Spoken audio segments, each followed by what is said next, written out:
सावन ये लाएंगे सावन प्रभु वीर के पावन कथा महावीर के पावन बनाएंगे झड़ जाएंगे दुख जीवन के सावन ये लाएंगे सावन बिंदु से सिंधु नेक सुंदर कहानी है सुंदर कहानी है सुंदर कुछ बातें इसमें है नई कुछ तो पुरानी है कुछ तो है कुछ तो मंजिल से जो भटके उन्हें मंजिल से जो भटके रास्ता दिखाएंगे झड़ जाएंगे दुख जीवन के सावन ये लाएंगे सावन पूछा भरत ने एक दिन प्रभु ऋषभ से सवाल प्रभु ऋषभ से सवाल प्रभु ऋषभ से क्या आप जैसा बन पाए नर नारी या कोई बात नर नारी या कोई बात नर नारी या बोले प्रभु मारीची बोले प्रभु को पदवी आएगी झड़ जाएंगे दुख जीवन के सावन ये लाएंगे सावन वो बनेगा वासुदेव और छह खंडों का स्वामी छह खंडों का स्वामी छह त्रिपृष्ठ व प्रिय मित्र नाम से जग में हो नामी जग में हो नामी जग में महावीर रूप में तीर्थंकर महावीर रूप में पदवी आएगी झड़ जाएंगे दुख जीवन के सावन ये लाएंगे सावन अनंत अनंत शांति के निकेतन शासनपति श्रवण भगवान महावीर स्वामी के पावन चरण अरविंदों में हार्दिक भावना वंदन नमन। मेरे अंधेरे जीवन को रोशनी प्रदान करने वाले परम उपकारी आगम ज्ञान के भंडार आगम ज्ञाता आगम पुरुष जिन शासरतन हिमाचल केसरी उपाध्याय भगवंत श्रद्धे गुरुदेव श्री जितेंद्र मुनि जी महाराज साहब के पावन चरण कमलों में हार्दिक भावना वंदन नमः। पाठ पर विराजमान तपस्विरत श्री प्रभु मुनि जी महाराज साहब के चरणों में भावना वंदन नमः। पाठ पर शोभायमान महासाध्वी मधुर व्याख्यानी श्री संतोष जी महाराज साहब, तरुण तपस्विनी महासाध्वी श्री क्षमा जी महाराज साहब, आदरणीय भगवती स्वरूपा समस्त महासाध्वी वृंद, धर्म सभा में उपस्थित धर्मानुरागियों, सुशीलवती माताओं एवं बहनों, असीम पुण्य से भाग्य से आप सबको संतों का समागम और वीतरागवाणी श्रवण करने का सुअवसर प्राप्त हो रहा है। श्रवण कर रहे हैं परमात्मा श्रवण भगवान महावीर स्वामी की मंगलमय पूर्व जन्मों की वह श्रृंखला जो हमें बहुत बोध देने वाली और परमात्मा के उन भवों की रूप रेखा से अपने जीवन की रूप रेखा को सुधारने का अवसर देने वाली। नया सार के भव से देवलोक में गए, देवलोक से भगवान ऋषभ के पुत्र के रूप में मरीचि के रूप में जन्म हुआ। वैराग्य जागा, परमात्मा के श्री चरणों में भरत महाराज की आज्ञा लेकर के दीक्षित हो गए। 11 अंगों का अध्ययन भी किया, तपस्याएं भी कर रहे हैं, मगर चारित्र मोहनीय कर्म का ऐसा उदय आया कि जिंदगी की प्रतिकूलताएं उनसे बर्दाश्त नहीं होती, साधना के कष्ट उनसे सहन नहीं होते। उन्होंने सोचा कि अब मैं क्या करूं, घर जाऊं तो भी परिवार के ऊपर कलंक आएगा, और यदि यहीं रहता हूं तो मैं ईमानदारी से संयम का पालन नहीं कर पाऊंगा।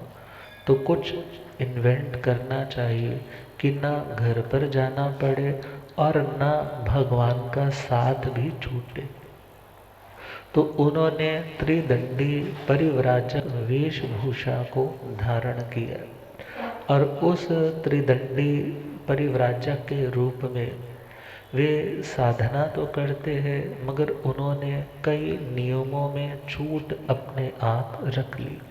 गेरुआ परिधान पहनते हैं, छत्र कमंडल, पाँव में खड़ाऊं, शिखा, चंदन का तिलक इत्यादि करने लग पड़े, मगर परमात्मा के साथ ही विचरण करते हैं। लोगों की क्यूरियोसिटी भी होती है, ये ऐसे क्यों कर रहे हैं, मगर उनकी जो तत्व के प्रति श्रद्धा है वो पूरी तरह से अभी तक निर्मल है।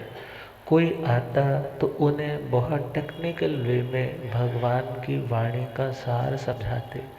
किसी को वैराग्य लग जाता तो क्या कहते, दीक्षा ग्रहण करनी है तो भगवान के चरणों में ग्रहण करो, मेरे पास अभी उतनी साधना नहीं है। तो इस प्रकार मोक्ष के मार्ग पर कईयों को उन्होंने जोड़ा, कईयों को धर्म के साथ उन्होंने लगाया। और वह समय आया जब भरत महाराज अपनी चक्रवर्ती की पदवी को पूर्ण करके भगवान के चरणों में उपस्थित हुए और प्रश्न रख दिया कि भगवान, क्या कोई ऐसा सौभाग्यशाली है, क्या कोई ऐसा तरणहार आपके समीप बैठा है जो आने वाले समय में आप जैसी सर्वोत्तम पदवी देवादिदेव तीर्थंकर देव के रूप में पैदा हो सके। तो भगवान ने कहा, हाँ बैठा है। कौन बैठा है? मरीचि।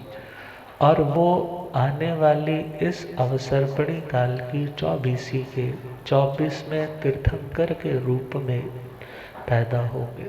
मगर उससे पूर्व भगवान ने और भी अनाउंसमेंट्स दे दी कि आपका बेटा आने वाले समय में वासुदेव त्रिपृष्ठ के रूप में पोतनपुर नगरी में पैदा होंगे और यही आने वाले समय में प्रिय मित्र मूका नगरी के चक्रवर्ती भी बनेंगे और इसके उपरांत ये 24 में तीर्थंकर के रूप में भी आएंगे। जैसे ही सुना है, गुस्सा तो था भरत को। किस बात का गुस्सा था कि भगवान के चरणों में रहते रहते इसने अपना नया सा पंथ चला दिया। अब घर भी नहीं लौटा और भगवान के साथ भी रह रहा है। अब मिलना तो नहीं था, मगर जब भगवान से उसके बारे में ऐसा सुना तो मन में क्या जागा? आदर भी जागा, प्रेम भी जागा, श्रद्धा भी जागी। किस भाव को लेकर के श्रद्धा जागी? कि आने वाले समय में तीर्थंकर बनेंगे। अर्थात दुनिया में 5 तरह के देव शास्त्र में बताए जाते हैं, मगर उन 5 देवों में सर्वोत्तम देवता कौन है? देवादि देव। तो देवादि देव बनने का सौभाग्य किसे मिलेगा? हमारे वंशज, मेरे ही आत्मज, मेरे ही बेटे। कौन? मरीचि।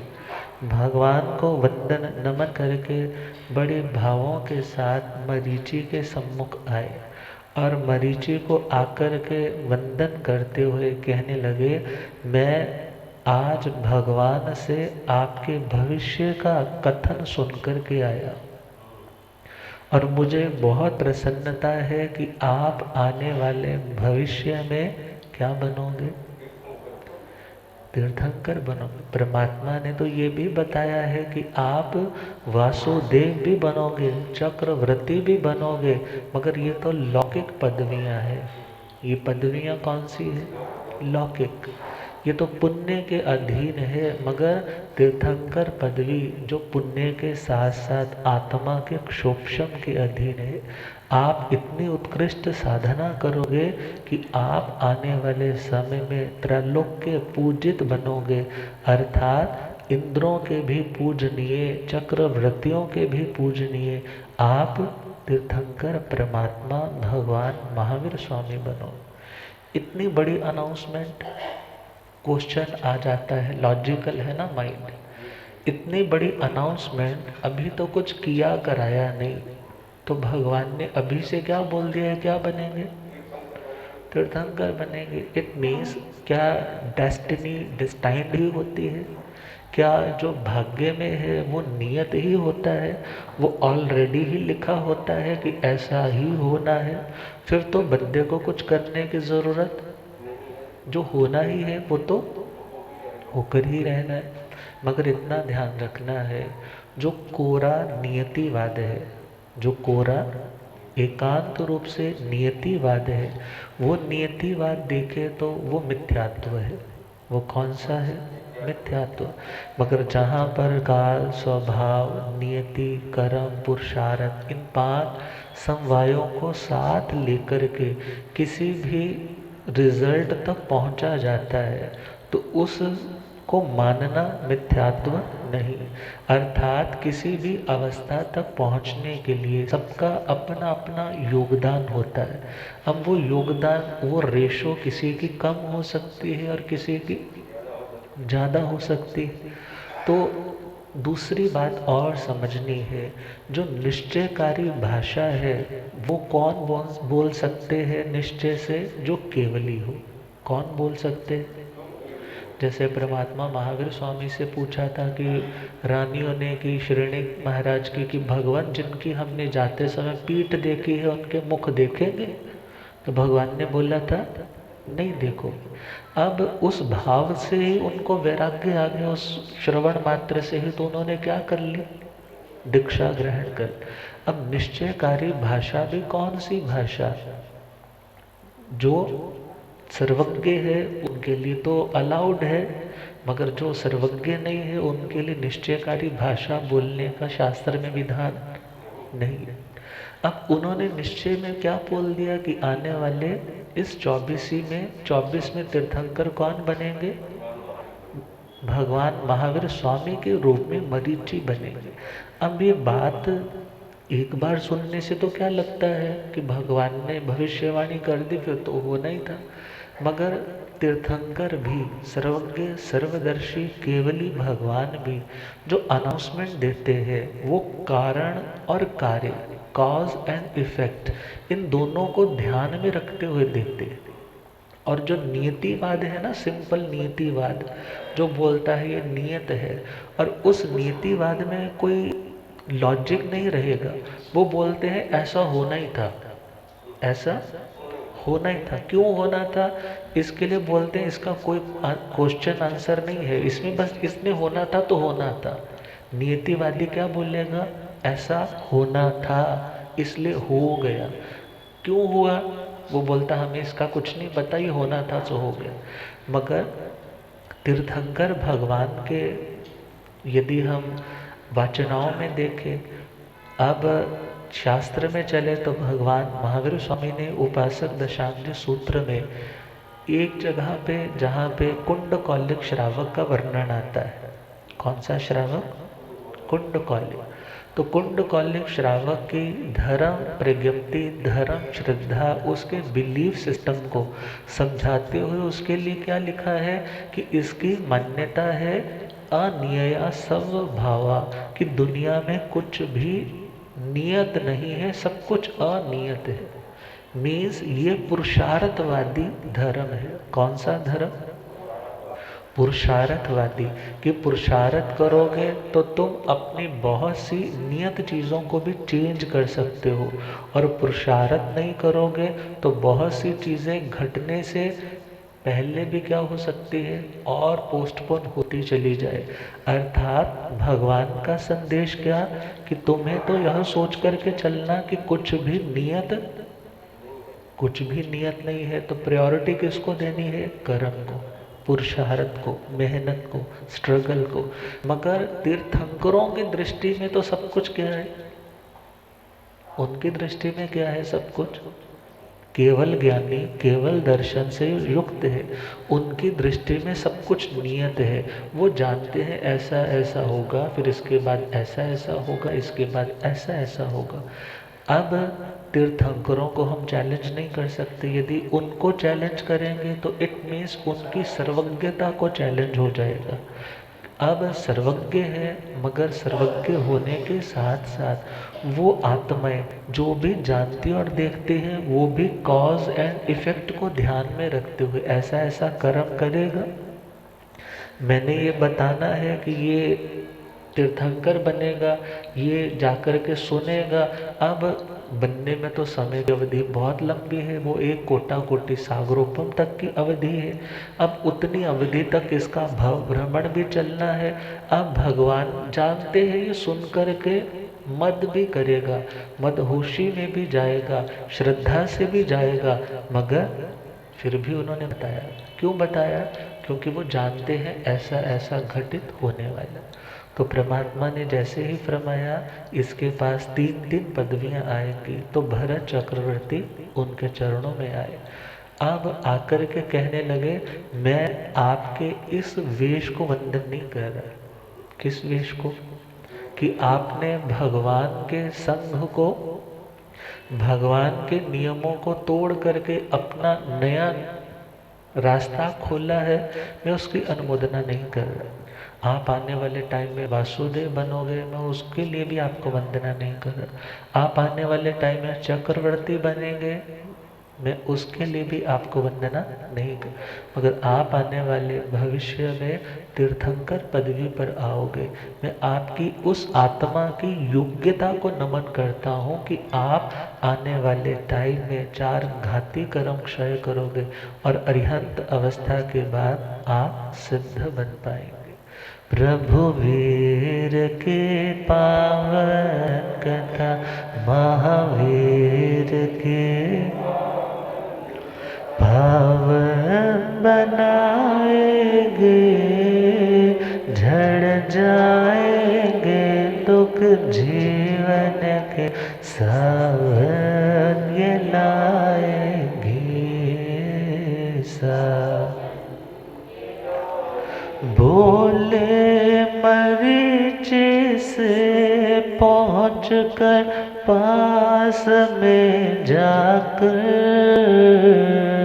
पास में जाकर भरत जी पास भावी तीर्थ कर देव को मैं धन्य हुआ पाकर,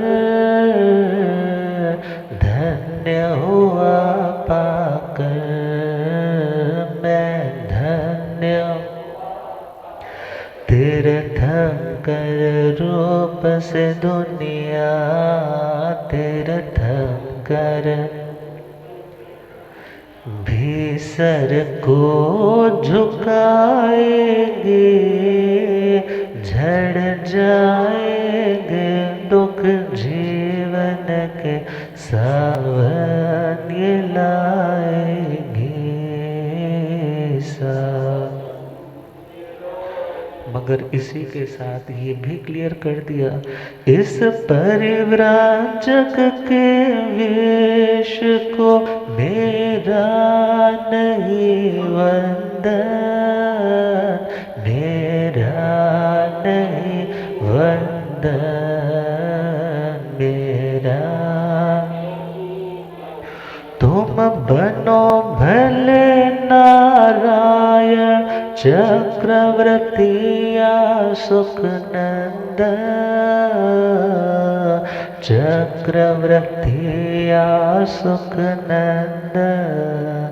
वंदन है उस पावन दशा, वंदन है उस पावन दशा तुझ पे जो आएगी, झड़ जाएंगे दुख जीवन के सावन ये लाएगी सावन। अब जैसे ही वंदन नमन करके भरत महाराज लौटे हैं और इधर उसे वो प्रशंसा डाइजेस्ट नहीं हुई, क्योंकि बहुत से लोगों को प्रशंसा कॉम्प्लीमेंट कोई मिलता है तो उसकी सेल्फ एस्टीम की भावना और बढ़ती है, उसे आत्मविश्वास बढ़ता है, खुद के ऊपर भरोसा आता है कि I can do it, I can do more things, मैं और भी अच्छा बेटर कर सकता हूँ। मगर बहुत लोगों को वो जो एप्रिसिएशन है, प्रशंसा है, वो डाइजेस्ट नहीं ना होती। उन्हें लगता है कि बस मैं तो पता नहीं क्या हो गया, और गरूर करने लग जाता है अपनी एबिलिटीज़ पे। और अक्सर कहा जाता है दो कारणों से बड़ी बड़ी चीज़ें भी छोटी नज़र आती है। पहला दूर से, दूजा गरूर से। दूर से देखोगे तो बड़ी चीज़ छोटी नज़र आएगी, और गरूर से देखोगे, गरूर से देखोगे तो भी बड़े लोग जो अपने से हैं वो भी छोटे नजर आएंगे। अब वो उन्हें घमंड आने लग पड़ा, किन्हें? मरीचि को। वो कहने लग पड़े मेरा कुल, मेरा खानदान, मेरा वंश कितना उत्तम है। अब इस उत्तम कुल में जो पैदा होगा उसका तो उत्तम ही उत्तम होगा। वो लोग निकृष्ट हैं जो हमारे कुलों में पैदा नहीं हुए। और इस अभिमान से, इस मद के कारण उन्होंने दूसरों का तिरस्कार करना शुरू कर दिया। और क्या सोचने लग पड़े, मैंने जो करना था सो कर लिया, अब तो मेरा तीर्थंकर बनना तय है ना, निश्चित है, पक्का है, डेस्टाइंड है। और किन्होंने फरमाया है? तीर्थंकर परमात्मा भगवान ऋषभ देव ने फरमाया है। तो अब उनकी बात तो पत्थर की लकीर है। अब मैंने बथेरा कुछ कर लिया, पंजाबी में कहो ना, बथेरा कर लिया। अब और करने की ज़रूरत, साधना में भी कमी आने लग पड़ी। और उसी के साथ साथ दूसरों को तुच्छ, हीन, निकृष्ट आंकने लग पड़े। किसी का सम्मान करना उन्होंने अब छोड़ सा ही दिया। और भगवान फरमाते हैं उस आत्म उत्कर्ष के भावना से दूसरों को निकृष्ट समझने के कारण उन्होंने नीच गोत्र का बंध कर। और ये वही नीच गोत्र जो उन्हें देवानंदा ब्राह्मणी के गर्भ में लेकर के जाएंगे, और फिर वहाँ से हरिण गमेश देवता अपहरण करके कहाँ उन्हें ट्रांसफ़र करेंगे? माता त्रिशला के कर्म। पागल हुआ मदहोशी में, जागा कुल का अभिमान, जागा कुल का अभिमान, जागा ना दुनिया में ऊंचा लगे उसको कोई इंसान, उसको कोई इंसान, उसको देवानंदा के गर्भ में, देवानंदा के गर्भ ये याद आएगी, झड़ जाएंगे दुख जीवन, सावन ये लाएगी, सावन। अब दूसरों का तो उन्होंने तिरस्कार करना सा शुरू कर दिया, खुद को उत्कृष्ट दूसरों को निकृष्ट समझना शुरू कर दिया, और लगने लगा कि मैंने जितना करना था बड़ा सफिशिएंट कर लिया है, अब मैं जैसे भी चलूं मेरा तो तीर्थंकर बनना निश्चित हो चुका है। मगर एक दिन चारित्र मोह के साथ साथ दर्शन मोह कर्म का भी उदय आने लगा।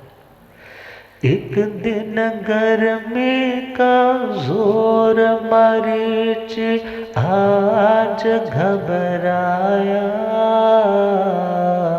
आज घबराया मरीच आज, ज्वर चढ़ा बड़ा पुरजोर मन में चिंता को लाया, मन में चिंता को लाया, हाँ मन में चिंता।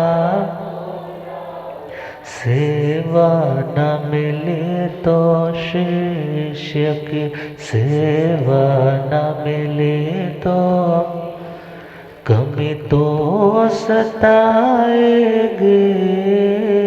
झड़ जाएंगे दुख जीवन के, सावन ये लाएगी, सावन। गर्मी का भयंकर जोर, पानी डिहाइड्रेशन होने लग पड़ी, बुखार हो गया, और बुखार के मारे अब बड़ा लाचार सा, खुद उठना बैठना भी मुश्किल होने लगा। मगर कोई उसकी सेवा के लिए तैयार नहीं। क्यों तैयार नहीं हुआ? क्योंकि ये हमारी समाचारी वाला, इसने भगवान के असूलों को तोड़ दिया। अब हम इसके साथ अपना संबंध कैसे जोड़े? अब उस अवस्था में वो आरत ध्यान करता है, सोचता है मैं कितना पागल, मैं कितना मूर्ख, मैं हर किसी को वैराग्य लगाकर दीक्षा के लिए तैयार करके कहाँ भेज देता है।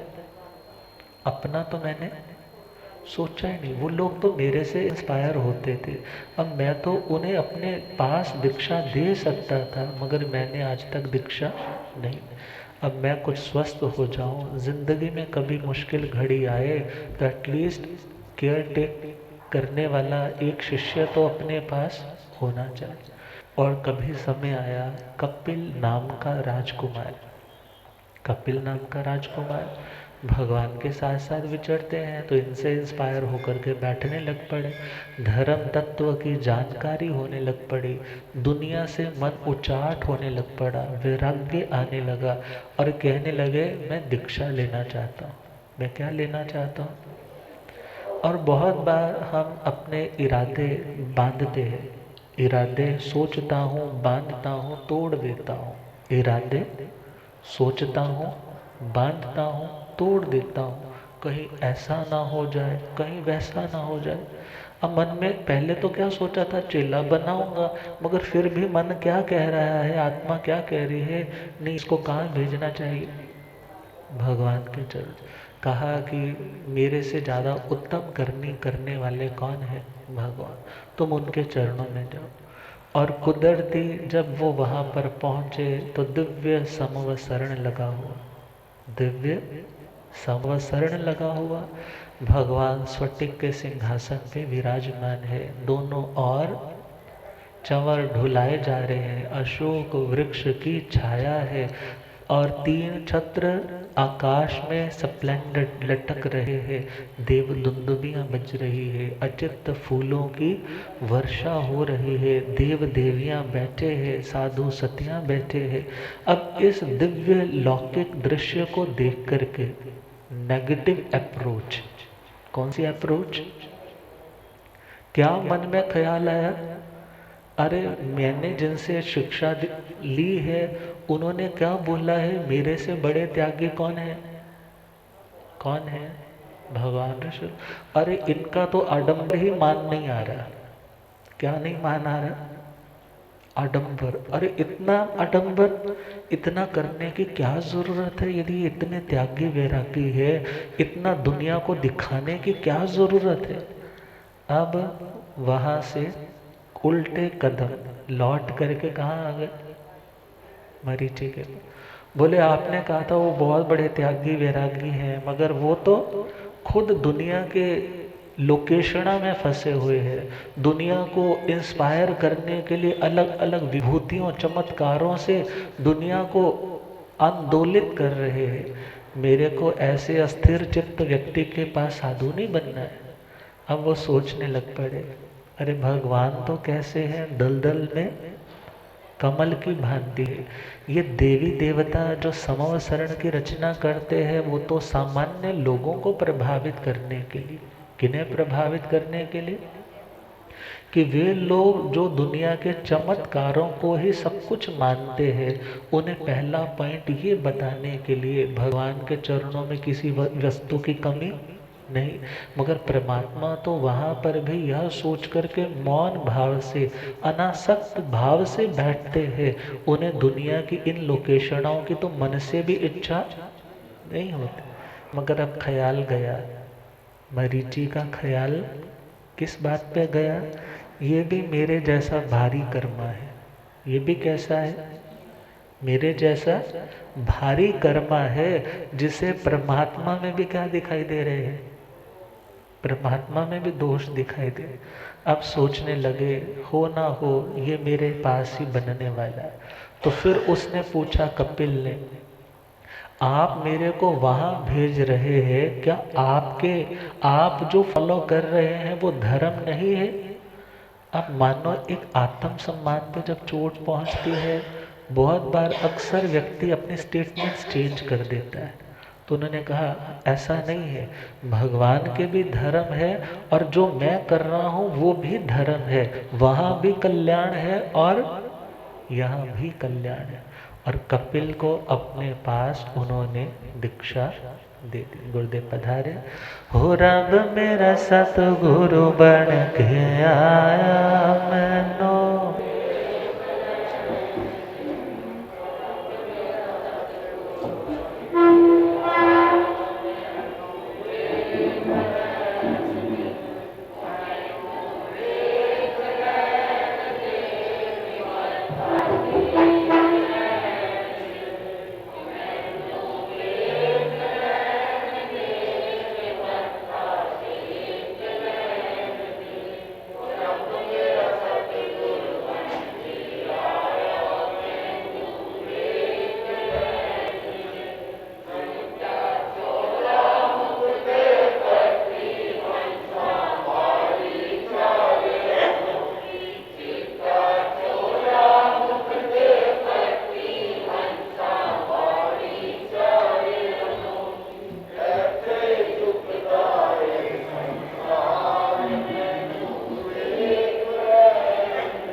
संसार मैनो,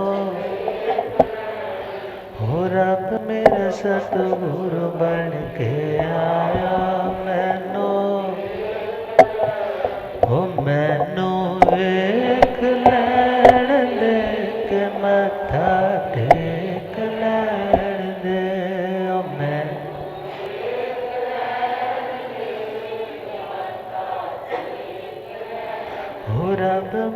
सतगुरु बन के आया मैनू। भूलिया गंगाता आगम पुनर्जन शास्त्रता हिमाचल केसरी उपाध्याय भगवंत श्रद्धे गुरुदेव श्री जितेंद्र मुनि जी महाराज। तो मरीचि, जैसे ही मरीचि ने कपिल के वो शब्द सुने कि क्या आपके चरणों में धर्म नहीं होगा, तो अब अपनी कमी व्यक्ति कैसे बोले। मगर बड़े गुरुदेव 3 बातें बताया करते थे, श्रद्धा, परूपणा, स्पर्शना। श्रद्धा, परूपणा, स्पर्शना। श्रद्धा का मतलब जो सत्य है उसे मानना। श्रद्धा का मतलब फैक्ट तो यही है ना, हम जिसे सत्य मानते हैं उसे हम धारण कर लेते हैं, उसको हम एक्सेप्ट कर लेते हैं, हाँ ऐसा ही है। तो शास्त्र में जिन देव ने जैसा फरमाया है उसे वैसा ही मानना, वो है श्रद्धा। परूपणा का मतलब जैसा मानना है, जैसा जाना समझा है, कोई पूछने आए तो उसको वैसे ही बताना, उसमें किसी तरह का रत्ती अपनी ओर से ज़्यादा नहीं, रत्ती उसमें से कुछ कम नहीं। अर्थात सिद्धांत जैसा है उसको उसी रूप में प्रकट करना, इसका नाम परूपणा। स्पर्शना का मतलब आचरण करना। स्पर्शना का मतलब आचरण करना। अब विचार करना है, मरीचि की पहले स्पर्शना कम हुई। क्या कम हुई? स्पर्शना कम हुई, आचरण कम हुआ, मगर फिर भी चल सकता था। मगर अब क्या जा रही है? परूपणा भी जा रही है और श्रद्धा भी जा रही है। अर्थात मोक्ष का यदि कोई मूल आधार है तो वो सम्यक तो है। वो कौन है? सम्यक तो। यदि श्रद्धा चली गई तो बाहर का चारित्र कितना भी पाले, आत्मा नहीं तर पाएगी। और सपोज भले अभी स्पर्शना तुम्हारी एबिलिटी के अकॉर्डिंगली, चारित्र मोह के उदय के कारण तुम उतना ज़्यादा अपने एनर्जी को, अपनी यूटिलाइजेशन कर्म काटने में नहीं कर पा रहे, मगर तुम्हारी परूपणा तो प्योर होनी चाहिए। तुम्हारी परूपणा, तुम्हारी श्रद्धा तो प्योर होनी चाहिए। यदि श्रद्धा और परूपणा करेक्ट है तो तुम्हें तरने में ज़्यादा वक्त नहीं लगेगा। मगर यदि श्रद्धा चली गई तो फिर तरना मुश्किल हो जाएगा। मगर आज उसने अपनी परूपणा भी बदल दी और नया रास्ता खोल दिया कि मेरे भी यहाँ मुक्ति है और भगवान के भी वहाँ मुक्ति है। आया कपिल पूछा मैं दीक्षा किस जगह ले लो, किस जगह ले लो मैं दीक्षा किस जगह। सोचा ये चेला बन जाए, दुख हंस हंस कर झेलो, दुख हंस हंस। ओ बोला मेरे भी संगति, बोला मेरी भी मुक्ति दिलाएगी, झड़ जाएंगे दुख जीवन सावन ये लाएंगे, सावन। अंतिम क्षणों में काल करके ब्रह्मलोक पाया, ब्रह्मलोक पाया, ब्रह्म। संसार बढ़ा अपना जो दूजों को था भरमाया,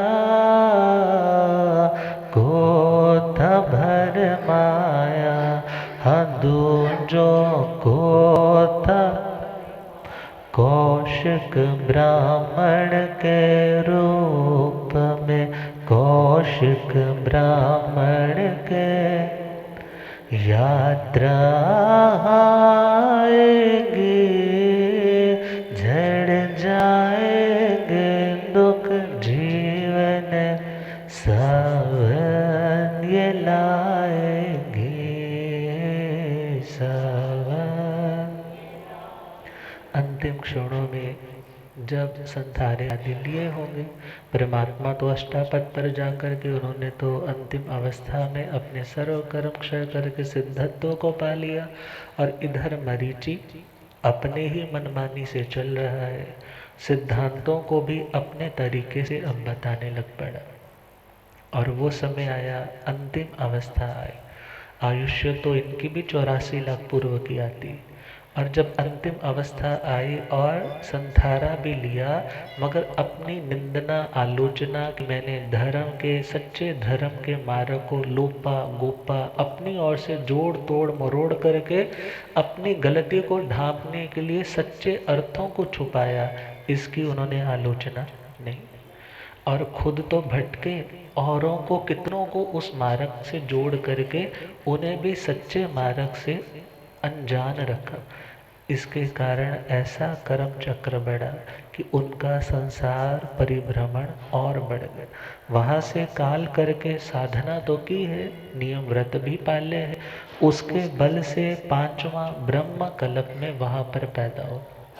और वहाँ से जब देखा कि मेरा शिष्य कपिल और नए लोग क्या क्या कर रहे हैं, अब इन्हें और ज़्यादा अपने साथ जोड़े रखने के लिए आकाश से 5 वर्ण की उन्होंने ध्वनियाँ करके 5 वर्ण के रंगों की विकुर्वणा करके, और उन लोगों को कहा कि 25 तत्व होते हैं और उन 25 तत्वों का ज्ञाता मुक्त होता है।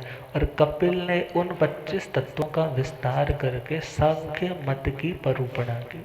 कौन से मत की? सांख्य मत की परूपणा की। अब वो खुद भी धर्म से अलग हो गया और लोगों को जिन धर्म से विपरीत अर्थात अपनी ही मान्यता के अकॉर्डिंगली चलाने लगा। अब वहाँ से च्यवन करके कौशिक ब्राह्मण के रूप में आगे यात्रा भगवान की आएगी, उसको सुनेंगे। इन्हीं भावों के साथ गुरुदेव कृपा फरमाए। ओम शांति।